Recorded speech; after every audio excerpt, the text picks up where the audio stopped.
She texted, "We are pregnant." Then I saw her best friend's post congratulating her and another man. I replied, "Who exactly is we?" Then I sent a "congratulations on your new responsibility" gift basket to the other guy's office, and the drama exploded. I, 29 male, got a text from my girlfriend Natalie, 27, 3 days ago that should have been the happiest moment of my life. We've been together for 4 years, living together for 2.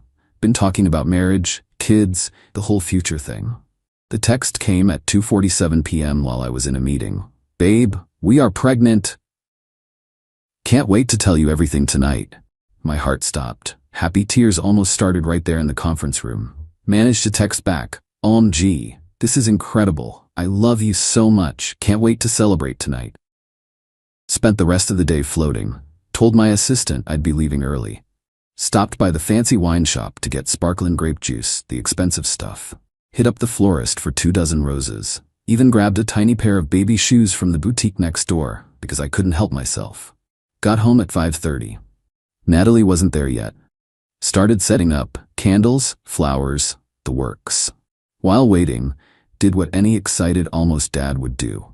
Opened Instagram to see if she'd posted anything. She hadn't, but her best friend Rochelle had. The post was from 2 hours ago.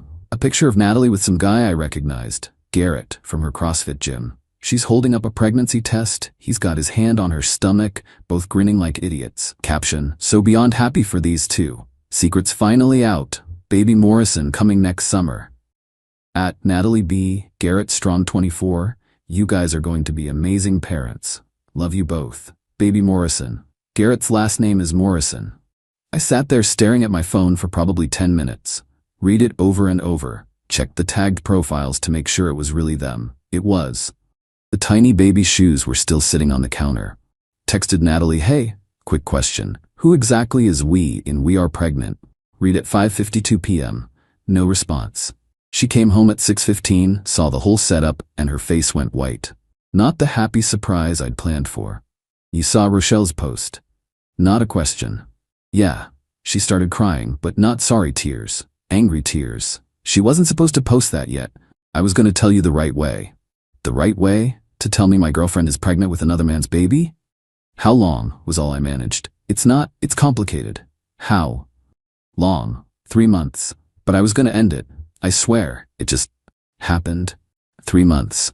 We'd been planning our vacation to Spain during those 3 months. She'd been telling me she loved me every night for 3 months while screwing Garrett at the gym. I asked her to leave. She refused. Said it was her apartment too. "It's not. Lease is in my name. She just pays me half the rent." Said we need to talk about this like adults. "Fine, let's be adults." "Are you keeping it?" "Yes." "Does Garrett know?" "Yes." He's excited." "Are you leaving me for him?" This is where it got interesting. "No, I love you. This was just a mistake. He's not you. You're the one I want to build a life with." I laughed. "Couldn't help it, but you're having his baby. We can make this work. Plenty of blended families exist. You'd be such a good stepdad." Stepdad? To the baby she conceived while cheating on me. That she announced to me as "We are pregnant." I told her to pack a bag and stay with Rochelle. She cried harder, but eventually left. Kept texting me all night about how I was overreacting, how modern families come in all shapes, how love conquers all. Blocked her at midnight. Yesterday I did something petty, maybe stupid. Definitely satisfying. Found Garrett's LinkedIn. Works at some tech startup. One of those we're a family places with bean bags and craft beer on tap. Sent them a congratulations gift basket. The big one. Balloons, chocolates, the works. Card read, "Congratulations on your upcoming fatherhood, Garrett. So exciting that you and Natalie are expecting. Wishing you both all the best as you start your family together. Take care of her. She's going to need all the support she can get." The ex-boyfriend. Had it delivered this morning. My phone has been blowing up since lunch. Apparently Garrett hadn't told anyone at work yet. Also apparently he has a girlfriend. Had. Past tense. Natalie's been calling from Rochelle's phone.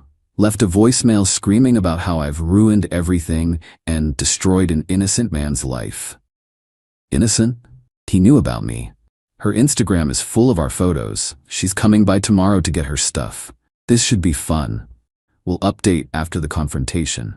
still processing that she really thought I'd raise another man's baby while she played house with both of us. Update 1, holy hell, the entitlement is off the charts. So Natalie came to get her stuff yesterday, but not alone. She brought a whole crew, Rochelle, her mother Sandra, and, plot twist, Garrett. They showed up at 10 a.m. I'd already packed her things, everything in labeled boxes by the door. Was planning a quick handoff. Instead, got a full intervention. Sandra started immediately. Now, sweetie, I know you're hurt, but throwing away 4 years over a little mistake? That's not the man I know. A little mistake. Getting pregnant by another man is a little mistake. I stayed calm. Sandra, she can take her boxes and go. This isn't a discussion. That's when Garrett stepped forward. This walking CrossFit cliché in his gym branded everything. Bro, we need to talk man to man. Bro? Really? Actually, we don't. Take the boxes. Leave. Look, I get it. You're pissed. But Nat and I, it wasn't serious. Just physical. She loves you, dude. I'm not trying to take your girl. You already did, plus put a baby in her. Congratulations, by the way. How'd your girlfriend take the news? His face got red. That was messed up, man. She left me, lost my job too. They said the drama was disruptive to company culture. Wait, he lost his job? You sent that basket to my workplace. HR got involved, said I'd been inappropriate with the receptionist who signed for it because she was asking questions. I almost laughed. So you were inappropriate with multiple women at work? That's not, you twisted everything. Natalie jumped in. See what you did? You didn't just hurt me. You hurt Garrett. He's unemployed now. He needs this job for the baby. Good thing that's not my problem anymore. Sandra's turn. How can you be so heartless? My daughter made one mistake. She came to you with joy about becoming a mother and you threw her out. She came to me pretending I was the father. That's not joy, that's manipulation. Rochelle, who'd been quiet, finally spoke. She was going to tell you the truth eventually. She just wanted to see if you'd step up first. Test. It was a test. She wanted to see if I'd step up to raise another man's child without knowing it. To see if you really loved her unconditionally. The apartment hallway wasn't the place for this. I started moving boxes out. They kept talking. Natalie grabbed my arm. Please. I'll do anything. Counseling, therapy, whatever you need. Just don't throw us away. Us? Me and you. What we have. We don't have anything. You made sure of that when you spent 3 months with Garrett. It was just sex. You're the one I want to marry. Garrett made a sound. Apparently he didn't know about the marriage part. You told me you loved me, he said to Natalie. I do, but differently. You're my passion. He's my stability. Stability. I'm stability. Like a savings account or a good insurance policy. Sandra tried again. Think about the baby. It needs a stable home. 2 incomes. You make good money, sweetie. Garrett's between jobs. Natalie's part-time at the boutique doesn't cover much. You could provide. Stop. Are you seriously asking me to financially support Natalie and Garrett's baby? Not support. Just help.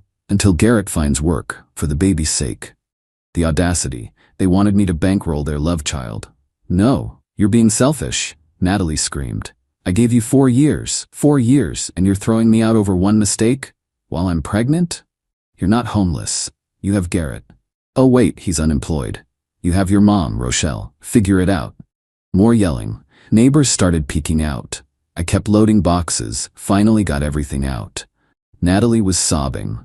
Garrett looked uncomfortable. Sandra was calling me names I won't repeat. Rochelle was filming everything for some reason. As they were leaving, Natalie turned back. You'll regret this. When you're alone and I have a beautiful family, you'll see what you threw away. I threw away nothing. You threw away everything. Good luck. Last night, got a text from an unknown number. Garrett. Hey man, weird situation, but can I ask you something? Did she ever cheat before? Just wondering what I'm getting into here. I didn't respond, but the fact that he's already questioning her tells me everything. This morning, woke up to 47 Facebook notifications. Rochelle posted her video. Edited, of course. Shows me being cold and heartless to a pregnant woman. Cut out all context. The comments are wild. Half calling me trash, half asking what the full story is. I haven't responded, but I did make one post, a screenshot of Rochelle's original congratulations post about baby Morrison. Tagged everyone who commented on her video. The tide turned pretty quick after that. Going to look at changing my locks today. Feel like this isn't over. Update 2. Called it. It wasn't over. The Facebook drama died down after people realized Natalie was pregnant by another man. Even her supporters couldn't spin that. But the real-world drama? That escalated. First, the financial harassment started. Texts from Natalie about our bills. Apparently, she'd been putting her car insurance, phone bill, and credit card payments on autopay from my account for 2 years. Never noticed, because it all came out the same day as utilities and rent. Canceled everything immediately. Total? $473 a month I'd been covering without realizing. She flipped. Showed up at my apartment Wednesday night, banging on the door. My phone got shut off. My insurance lapsed. What did you do? Stop paying your bills. We're not together anymore, remember? You can't just cut me off without warning. I'm pregnant. With Garrett's baby. He can pay your bills. He doesn't have a job because of you. The entitlement was staggering. I was somehow responsible for her cheating, her pregnancy, her bills, her affair partner's unemployment. Told her to leave or I'd call the cops. She left, but not before screaming that I'd see what happens when you mess with a pregnant woman. Thursday, I found out what that meant. Got called into HR at work. Someone had sent an anonymous email claiming I was harassing a pregnant former partner and creating a hostile work environment by spreading revenge porn. The revenge porn? Rochelle's own Instagram post that I screenshotted. Luckily, my HR rep Janet is competent. I showed her everything.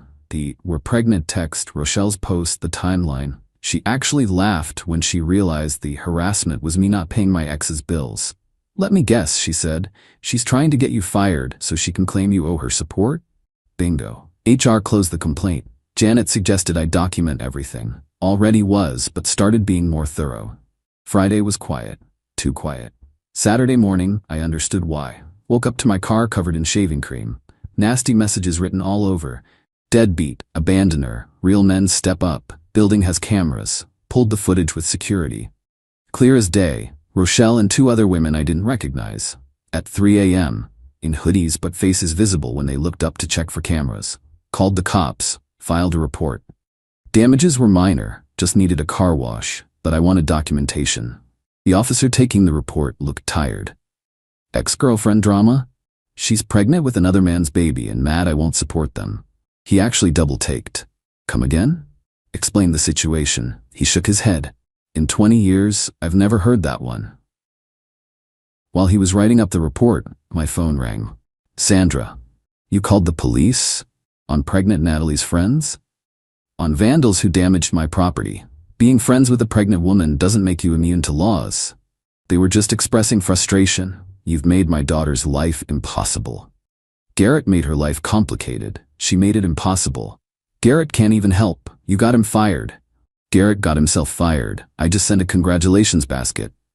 To his workplace. Where else would I send it? I don't have his home address. She hung up on me. Sunday, yesterday, was the peak. I was at the grocery store when I ran into Natalie, visibly pregnant now, with Garrett, shopping. Tried to avoid them, but she saw me. Came right over, Garrett trailing behind, looking uncomfortable. This is what you're forcing me to do, she hissed. Shop at discount stores because I can't afford anything else. It was a regular grocery store, not even a discount one. Natalie, please leave me alone. Look at me. Look. I'm pregnant and shopping for generic brands because you abandoned me. People were staring. I stayed calm. You're pregnant by him, pointing at Garrett, who you chose. I didn't abandon anyone. You promised to love me forever, and you promised to be faithful. Guess we both lied. Garrett finally spoke. Dude, can't you just help out a little? For old time's sake? Old time's sake? The audacity. Are you seriously asking me to pay for your baby? Not pay for, just help. Like maybe rehire me at your company? I don't own a company, I'm a senior analyst. But you have connections, you could get me hired. They wanted me to, 1, pay Natalie's bills. 2, get Garrett a job. 3, presumably support their baby Forby. The entitlement was breathtaking. No, to all of it, stop contacting me. Started walking away. Natalie followed, crying loudly. Full performance. How can you be so cruel? I loved you. An older woman shopping nearby piped up. Honey, are you okay? Is this man bothering you? Natalie saw her chance. He abandoned me while pregnant. I turned to the woman. She's pregnant by that man, pointing at Garrett. She cheated. I left. Now they want money. The woman looked at Natalie, at Garrett, at me. Then said to Natalie, "Sweetheart, you made your bed. Let the man shop in peace." Natalie's face was priceless. Left the store without finishing my shopping. Went to a different one across town. Last night got a long email from Natalie. Highlights: I'm emotionally abusive for not supporting her. I'm financially manipulating her by canceling bills. I'm ruining an innocent child's life. She's considering legal options. If I come to my senses, she's willing to forgive. She's willing to forgive me. Forwarded it all to my lawyer friend Marcus. His response: "LOL. She has no case. Keep documenting. Maybe consider a restraining order if this escalates." This morning, woke up to a text from my mom. Natalie had somehow gotten her number and called her. Tried to get my mother on her side. Mom's response to her: "You cheated on my son and got pregnant by another man. What exactly do you want me to say to him?" Apparently Natalie hung up crying. Mom to me: "I never liked her anyway. Too much vocal fry." So that's where we are. My ex is pregnant by her affair partner. They both want me to fund their life, and they're escalating because I won't. Next step is probably the restraining order. We'll update if anything else happens. But honestly, every time they pull something, I'm more convinced I dodged a bullet. Imagine if I'd married her before finding out who she really was. Final update. This is likely my last update because I'm done with this circus and taking legal steps to ensure it stays that way. After my last post, things went quiet for about a week. Should have known it was the calm before the storm. The first sign of trouble was a letter from a lawyer. Not a good lawyer, the kind that advertises on bus benches. Natalie was exploring her options regarding financial support given the length of relationship and established precedent of fiscal responsibility. Basically, she wanted palimony in a state that doesn't recognize palimony. Marcus laughed for 5 solid minutes when I showed him.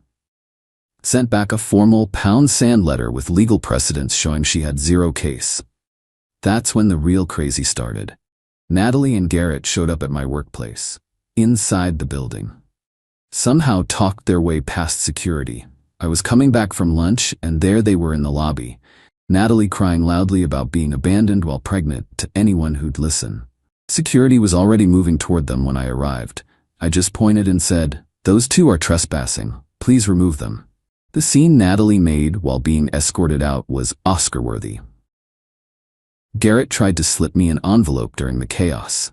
Security took it instead. It was a payment plan for me to contribute to prenatal care. They wanted $500 a month for another man's baby. My company's head of security, Mike, pulled me aside after. "Get a restraining order. Now, this won't stop." He was right. That night, around 11 p.m., my doorbell camera started going nuts. Garrett was there, clearly drunk, yelling about man stuff and stepping up and how I needed to take responsibility for another man's baby. I called the cops. He was gone before they arrived, but I had the footage, added it to my restraining order file. The next day, got a call from my landlord. Someone had called claiming I was running a drug operation out of my apartment. Anonymous tip, of course. Landlord knew it was BS but had to check. I showed him my documentation folder. He actually gave me a discount on next month's rent for the entertainment value. Then came the social media nuclear option. Natalie started a TikTok series, dating while pregnant, abandoned single mom. She never mentioned Garrett was the father. Implied I was. Talked about how her ex left when she announced the pregnancy and how some men can't handle responsibility. The comments were brutal. Hundreds of people calling me unnamed but clearly implied trash. Some eagle-eyed viewers noticed Garrett in the background of one video and started asking questions. She deleted those comments. One comment she couldn't delete was from Garrett's ex-girlfriend, Ashley. "Girl, you got pregnant by my boyfriend while you both had partners. Stop playing victim." The video went differently after that. But the final straw came last Monday. I got home to find an envelope under my door. Inside were ultrasound photos and a note. "Your last chance to be part of something beautiful. Don't let pride ruin 3 lives. N. 3 lives. Her, Garrett, and baby. Not mine." That's when I knew this would never stop. They genuinely believed I should fund their family. Tuesday morning, filed for a restraining order. Had enough documentation to wallpaper my apartment. Judge granted it immediately. Both Natalie and Garrett are prohibited from contacting me directly or indirectly, coming near my home or workplace. Wednesday they were served. Thursday, Rochelle texted from a new number. "You got them arrested? Natalie is pregnant." They weren't arrested, they were served papers, but apparently Natalie had a meltdown so severe when served that someone called 911. Paramedics came, she refused transport, made another scene. Friday, Sandra left me a voicemail. "I hope you're happy. My daughter is on bed rest from the stress you caused. That baby's health is on your conscience. The baby I didn't conceive. With the woman who cheated, that's on my conscience. Yesterday ran into a mutual friend, Derek. He looked exhausted. Dude, I'm sorry about all of it. Just wanted you to know, not everyone believes her story. Thanks. How bad is it?" "Bad. She's telling everyone you manipulated her into getting pregnant, then abandoned her when she needed you most. Garrett's backing her up, but he's also been on Tinder. My roommate matched with him. His bio says complicated situation but ready for something real." So Garrett's already shopping for replacement support while Natalie thinks they're building a family. Today I'm done. Restraining order is in place. Changed my phone number, deleted all social media, told HR about the order so they know to refuse any entry attempts. The entitlement never stopped. Right until the end, they genuinely believed I should. Pay for another man's baby. Support the woman who cheated on me. Fund the life of the man she cheated with. Do it all with a smile. The most insane part? They really thought I would. That's the level of delusion we're dealing with. To everyone asking why I sent the basket to Garrett's work, I don't regret it. He knew about me. He made his choices. He faced consequences. That's life. Some called me petty. Maybe. But I'd rather be petty than be a doormat raising another man's kid while being lied to. Natalie wanted to have her cake and eat it too. Keep me as the stable provider while having her passion with Garrett. When that exploded, she tried to guilt, manipulate, and harass me into compliance. She learned that actions have consequences. Garrett learned that affairs have costs. They both learned I'm not a savings account with legs. I'm moving on. Dating isn't on my radar yet, but I'm in therapy working through the betrayal. Started a new hobby, woodworking, got a promotion at work. Turns out documenting everything made me look incredibly organized to leadership. And honestly, I'm happier than I've been in years. Sometimes the best revenge isn't elaborate schemes. It's just refusing to be anyone's plan B, safety net, or wallet. Natalie's baby is due in 3 months. Not my circus, not my monkeys. Garrett's problem now. Though based on his Tinder profile, she might be a single mom after all. That's karma, not revenge. And it's not my problem. Peace out. Thanks for following this insane journey.